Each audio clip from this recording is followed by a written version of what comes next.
আসসালামু আলাইকুম। সংসার হয়ে গেলে একটা মেয়ে সব থেকে বেশি কি হারায় জানেন? সেটা হলো যত্ন। কেউ তাকে ভাত বেড়ে দেবে সেই যত্ন, কেউ তার কথাগুলো শুনবে সেই যত্ন। প্রচন্ড ক্লান্তিতে কেউ তাকে একটুখানি ছুটি দেবে সেই যত্ন। এত সব হারিয়েও মেয়েরা কিরকম সংসার আগলে রাখে, সারাটা জীবন পার করে দেয়।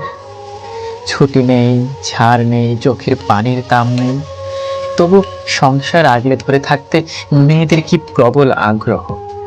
এই আগ্রহকে কি বলে জানেন? এই আগ্রহের একটা বোকা বোকা নাম আছে, সেটা হলো মায়া। নিজেকে নিঃশেষ করে সব আগলে রাখার এই আগ্রহের নাম মায়া। অথচ তার জন্যই কারো মায়া হয় না। কেমন অদ্ভুত না ব্যাপারটা। সেই মায়া থেকে হুমায়ুন আহমেদ একটা বই লিখেছেন, সেটা হলো মায়াবতী। আসলে মেয়েরা বরাবরই মায়াবতী হয়। ধন্যবাদ।